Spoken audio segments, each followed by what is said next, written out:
छठ पर्व को लेकर पूरे देश में उत्साह है। तो वहीं बात करेंगे यमुना नगर की, जहां पर पश्चिम यमुना नगर में भी पूर्वांचल के काफ़ी सारे लोग रहते हैं और लोगों द्वारा अब तैयारियां भी शुरू कर दी गई है। आपको बता दें कि यमुना नगर के घाट को सजाने का काम भी किया जा रहा है ताकि इस पर्व को ऐतिहासिक बनाया जा सके। लेकिन जहां एक और घाट की साथ सजावट की जा रही है तो उसके साथ ही बहता हुआ गंदा पानी जो है वो नदी को दूषित कर रहा है। ऐसे में ये सवाल भी उठता है कि जहां एक और ये पवित्र त्योहार लोगों द्वारा मनाया जाएगा तो वहीं लोगों को मजबूरन दूषित जल में भी डुबकी लगानी पड़ेगी, क्योंकि इस त्योहार में पानी में डुबकी लगाकर व्रत को खोला जाता है। छठ मुख्य रूप से जहां बिहार, झारखंड, पश्चिम बंगाल, पूर्वी उत्तर प्रदेश और नेपाल के तराई क्षेत्रों में मनाया जाता है, तो वहीं यमुना नगर में भी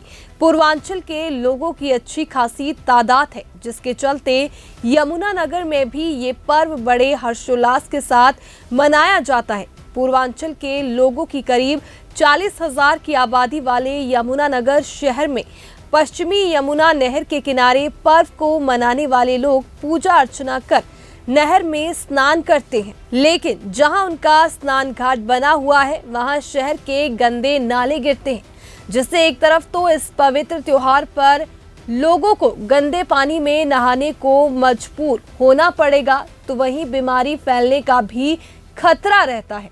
श्रद्धालुओं का कहना है कि हर साल वे प्रशासन और स्थानीय नेताओं से इस समस्या को दूर करने के लिए आग्रह करते हैं, लेकिन हालात बद से बदतर होते जा रहे हैं। बता दें कि दशकों से यहां इसी तरह के हालात हैं। स्थानीय लोगों का कहना है कि मौजूदा भाजपा विधायक घनश्याम दास अरोड़ा यहां निरीक्षण करने भी पहुंचे थे, लेकिन किसी तरह का कोई समाधान नहीं हुआ। इसीलिए अब विधायक को भी इस पर्व का न्योता नहीं दिया जाएगा। छठ पर्व सनातन संस्कृति का सबसे प्राचीन और कठोर व्रत है।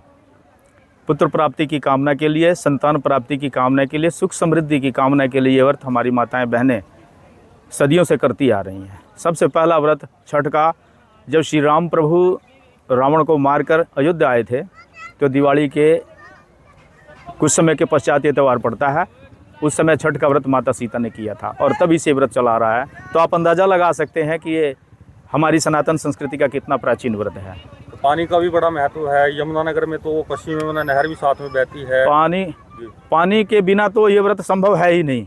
जहाँ पे पानी की सुविधा नहीं होती है वहाँ पे लोग कसी से 10 बाई 10 का गड्ढा बना करके उसको पानी से भर के उसमें खड़े होकर के भगवान सूर्य को अर्घ देते हैं। पानी के बिना तो इस व्रत की कल्पना नहीं की जा सकती। तो इसको कितना आप सही मानते हैं कि पश्चिम यमुना नहर, गंदे नाले की बात में करें, पश्चिम यमुना नहर साथ में बहती है, तो कितना सही है यमुना नगर में? यमुना नगर में कितना सही है, हम तो जब से देख रहे हैं यही हाल है। आपने खुद देखा है ये यमुना काली पड़ चुकी है। कितनी लंबी दूरी से ये नाला आता है, पूरा गंदगी से हटा हुआ, और ये यहाँ बह रहा है। कल शाम को यहाँ पे महिलाएं खड़ी होंगी 1 घंटा भगवान अस्ताचलगामी सूर्य को देखने के लिए, उनको अर्घ देने के लिए। कल 1 घंटा इस जल के अंदर कल शाम को खड़ी होंगी। फिर परसों सुबह उदयाचलगामी सूर्य को अर्घ देने के लिए 1 घंटा फिर इस जल में, इस दूषित जल के अंदर, इस गंदे पानी के अंदर खड़ी होगी। आप अंदाज़ा लगा सकते हैं कि ये हमारी आस्था के साथ क्या खिलवाड़। बात करें कि जो यमुना नदी है उसे कृष्ण की बहन माना जाता है जी, तो सूर्य की इसमें जो है आप पूजा अर्चना करते हैं, तो ये स्नान जो है यमुना नगर में कितना बड़ा महत्व हो जाता है इसका? इसका महत्व बहुत बड़ा है जी। इसकी संख्या, इसका भव्य आयोजन और इसकी संख्या आप कल देखेंगे यमुना के घाटों पर विहंगम दृश्य आपको देखने को मिलेगा। ठीक। जो पूरे जिले की जनता है, मैं पूरे डिस्ट्रिक्ट की बात कर रहा हूँ, विधानसभा की बात नहीं कर रहा हूँ, पूरे डिस्ट्रिक्ट की पूर्वांचल की जनता इन घाटों के ऊपर उमड़ेगी। ऐसा आपको दिखाई देगा कि जैसे सारा यमुना नगर इस घाट के ऊपर उमड़ गया हो, और ऐसी गंदी स्थिति में मनाया जाएगा। मजबूर हैं ऐसे हालात में। गंदे नाले के बारे में आपने कभी प्रशासन से बात की, क्योंकि अच्छी खासी तादाद में यहाँ पर पूर्वांचल के लोग हैं? जी, ये हमारे प्रधान जी हैं, इन्होंने कई बार आवाज़ उठाई है।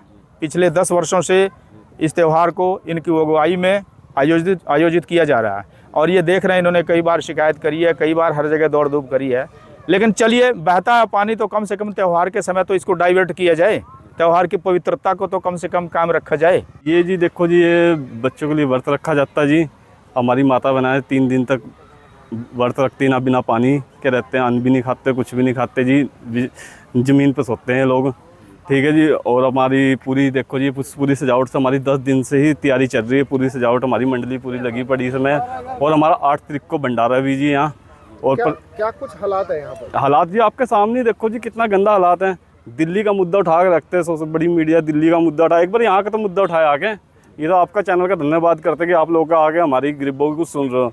और ये बैठे विधायक जी एक दिन पहले आते हैं और मुंह उठा के चले जाते हैं यहाँ से, कोई सुनवाई करता नहीं। और हमारी माता बहन एक दिन आके देखना, कल शाम को देखना क्या कीचड़ में खड़ी होंगी और सारा पैर गंद से भंडा होगा इनका।